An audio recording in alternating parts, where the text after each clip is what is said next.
Kaya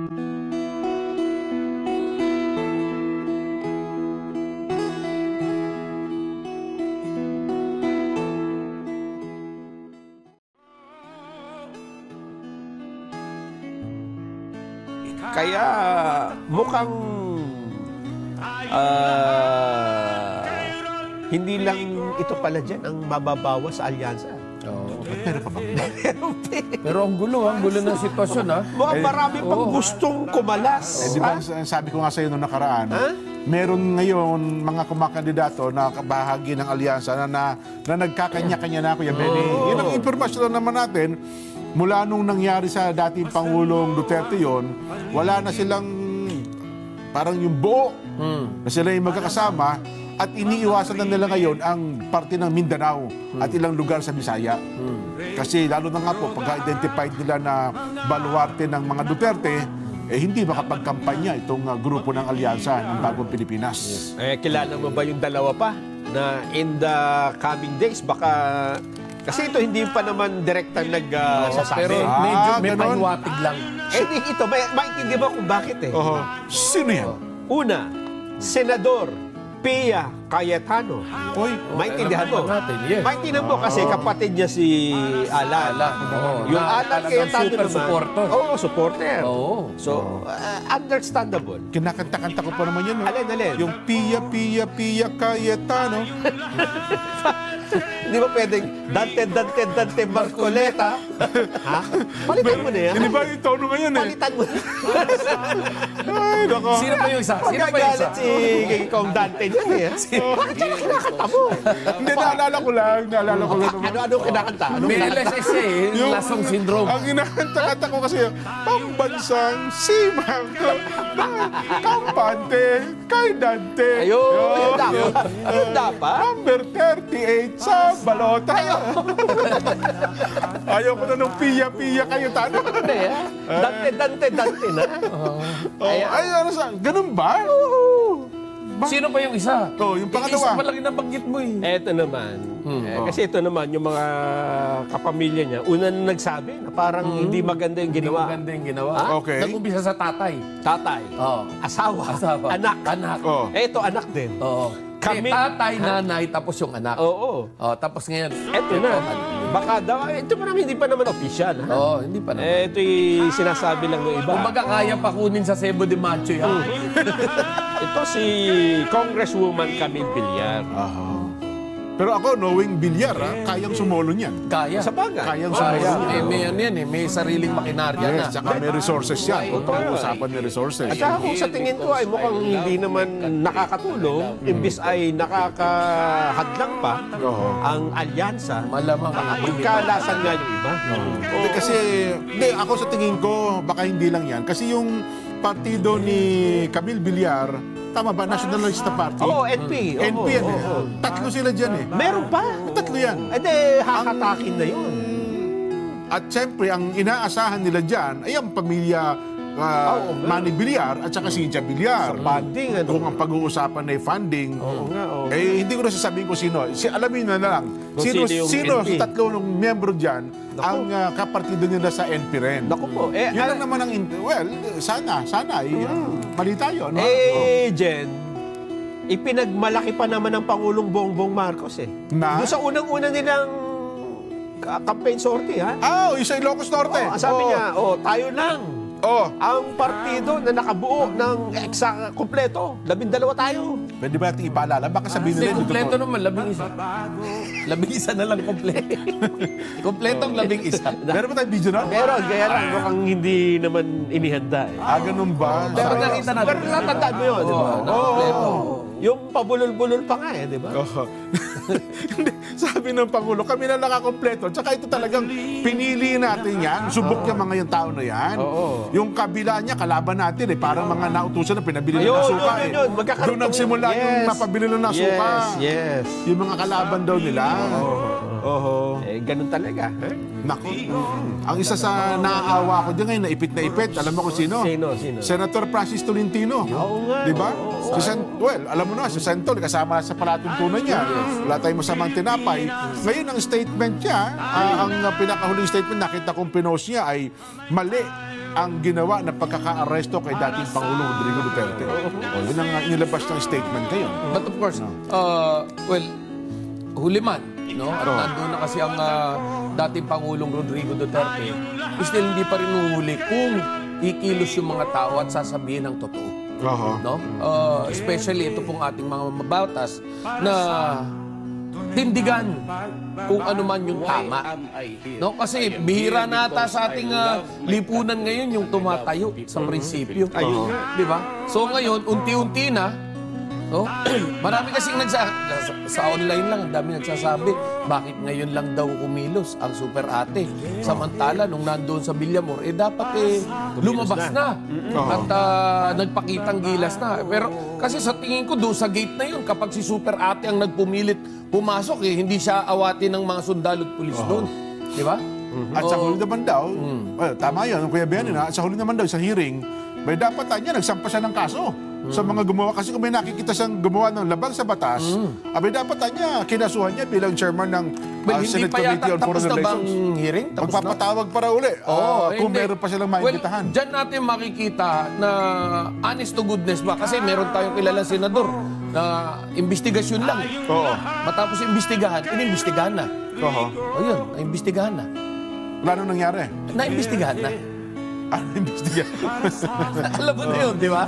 So, ano man na nangyari, hindi natin malaman. Nagkaarigluhan o ano, di ba? Hindi natin malaman. Pero naimbestigahan na. Ayun. Yun. So, yung pong ganyang mga mambabatas, yan po yung dapat tutukan nating mamamayan.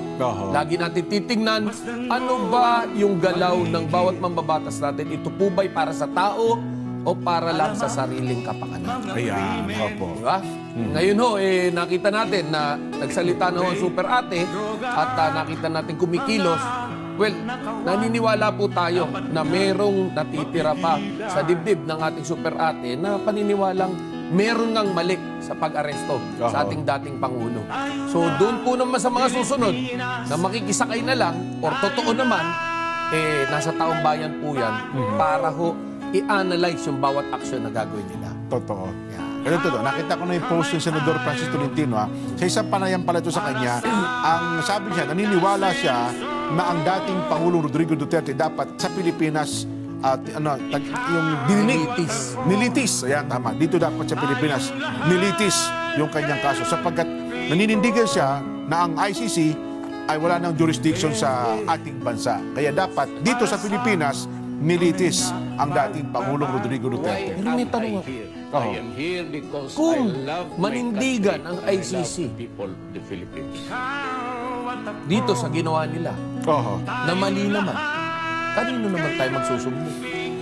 Mukhang gano'n na nga nangyayari, Kuya Ben. Ako sa sitwasyong ito, nakikita natin na mukhang paninindigan na ng ICC. Hawak na nila. Maliban na lamang kung mayroong mga petisyon ngayon na pauwiin ang dating Pangulong Rodrigo Duterte, kung mapagbibigyan nila yon. Hindi yun ang punto. Ang punto ko is, sakaling ang ICC ang nagmalabis sa kanyang kapangyarihan, na wala naman silang, hindi naman nila saklaw ang ating pong bansa, saan tayo magsusumbong?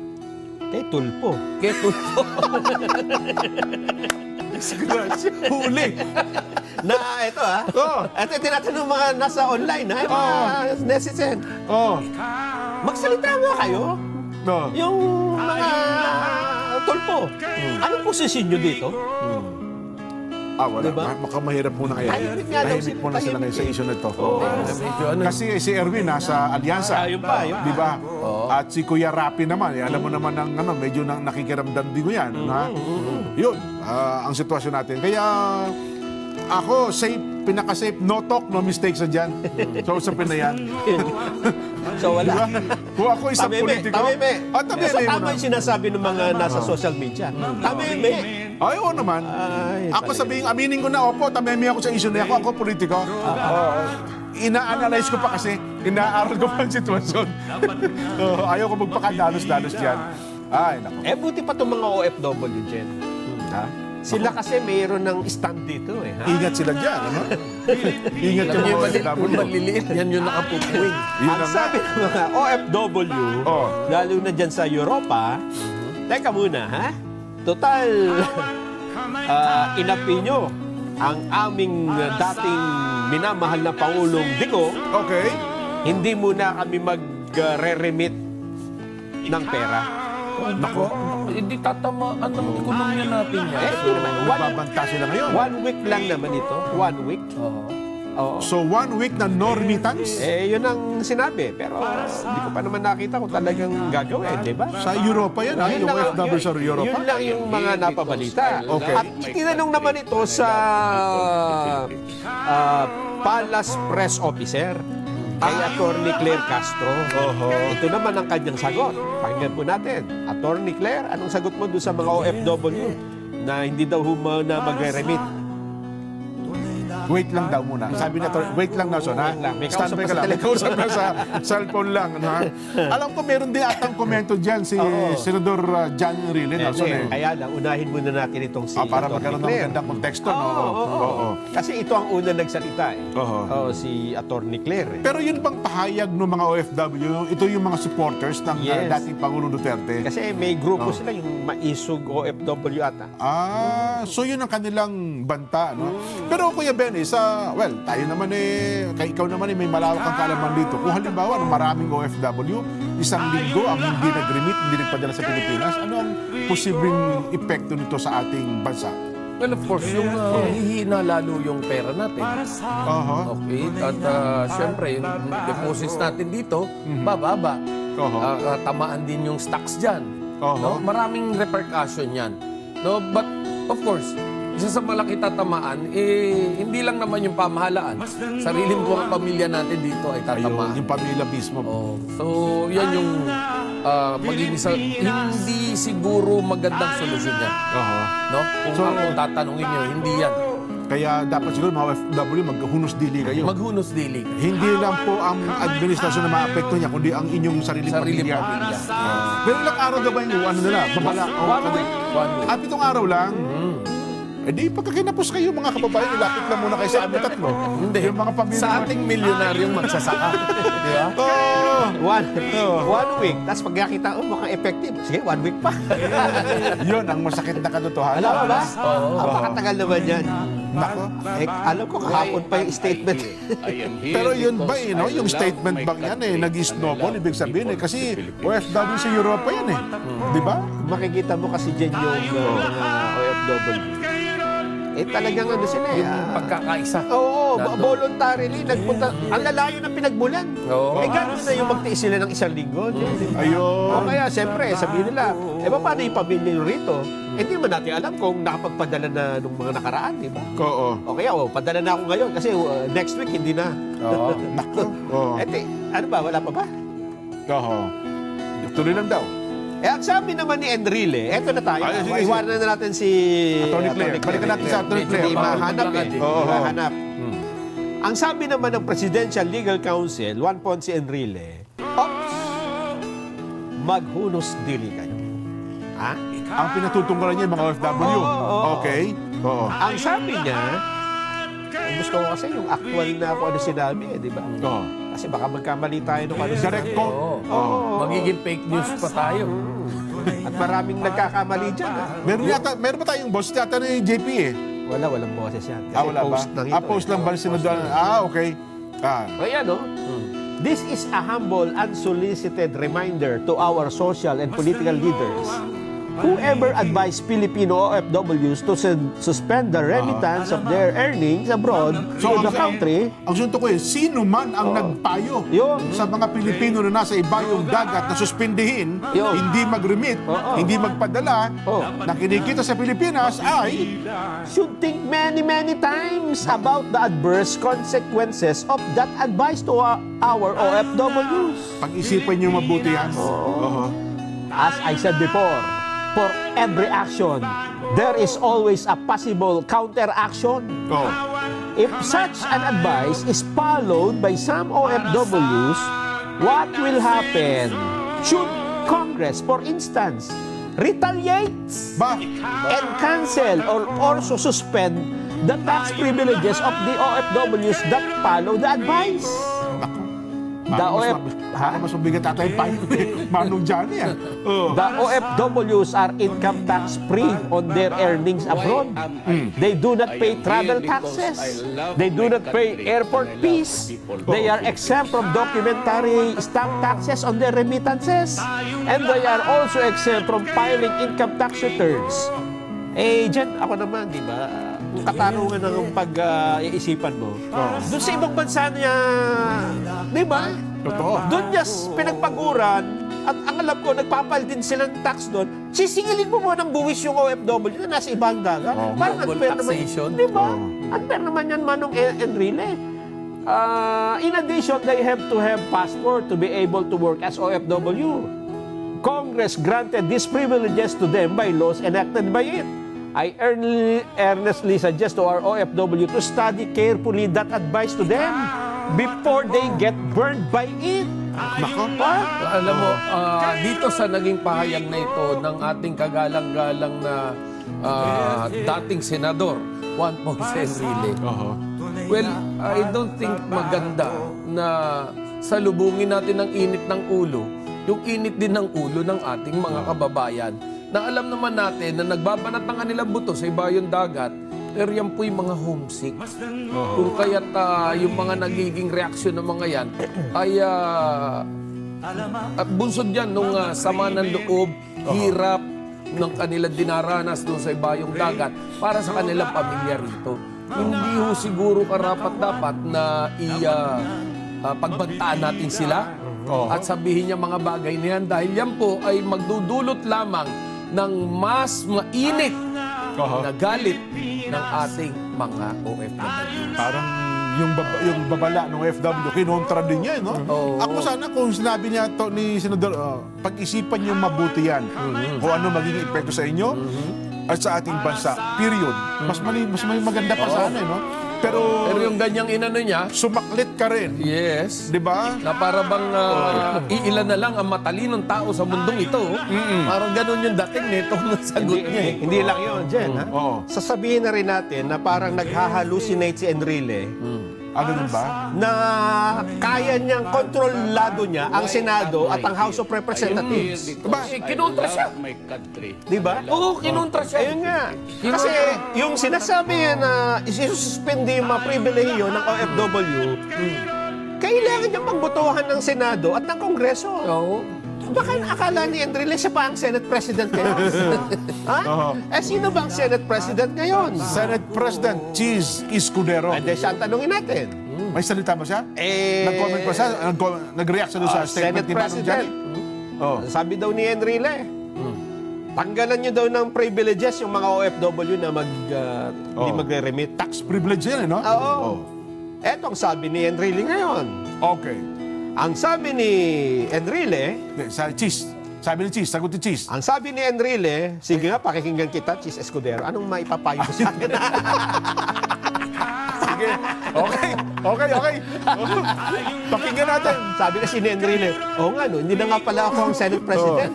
At saka, Ikaw na pala. At saka, hindi rin ako ang Defense Secretary. Hindi na rin si Marcos Senior Presidente. So, hindi na pala kami nakakontrol ngayon sa Kongreso kung ano sabihin namin, yun ang Hindi na gagawin. rin ako customer. At saka matanda na nga pala ako ngayon. Naku, pasensya na at ako malilimutin na Pakinggan natin si Senate President Cheese Escudero. Ang sabi po ni Cheese, may Yan shot si Cheese? Meron. Pinaghandaan ko yan. Meron. Pakinggan Hindi natin. South Korea yan. Ano masasabi mo, Viral SP na naman Cheese? yan. Sige. Para sa akin, karapatan po nila yon, pero makakasakit yon hindi lamang sa ating ekonomiya, pero sa maraming pamilyang Pilipino na umaasa sa kanilang mga kamag-anak at mahal sa buhay para sa kanilang pang-araw-araw, lingguan at buwanang gastusin. But that is a peaceful mode of protest na hindi pinagbabawal ng batas. Kanya nga lang, siyempre, makaka-apekto yun sa ekonomiya at personal na mga pangailangan ng marami sa ating kababayan. Ayun. Ito, linaw. No? Ano ba sabi? Peaceful protest. Diba? Kumbaga, karapatan yan. Isang uri ng pagpapahayag. Bagay. At saka hindi siya sumang-ayon sa mga suggestion ni Enrile. Pero nandoon pa rin yung warning niya. Makaka-apekto man yan sa ekonomiya, maapektuhan din pamilya niyo. Tama. Diba? Kaya nga, kung sinabi ni Manong Johnny doon sa punto na yon, ang problema siya mismo ay nagkontrababala sa mga OFWs. Parang doon naman ata tayo may disgusto. Nabanggit ba itong mga dahilan kung bakit hindi pwede yung sinasabi ni Enrile? Dun sa, Ano mo sabi? Sabi kasi ni Escudero, hindi ito maaaring gawin ng Senado ng mag-isa. Hindi na sabi. Anong paliwanag nga? Sige, tuloy At mo yan. kailangang desisyon ito ng buong Kongreso. So kailangan Yes. din ng House. Ito pa, hindi rin nila maaaring gawin ang hakbang na ito habang recess. naka-recess. Oo naman, di ba? Oho. At ikatlo, ay hindi niya ipapayong ito ay gawin. Yun.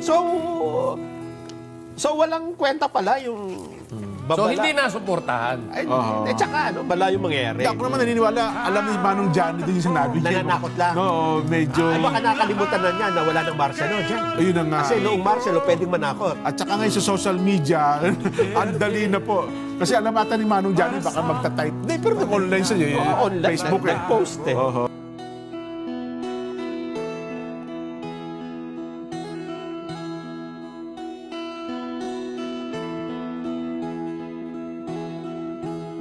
Masdan mo ang paligid, alamak mga krimen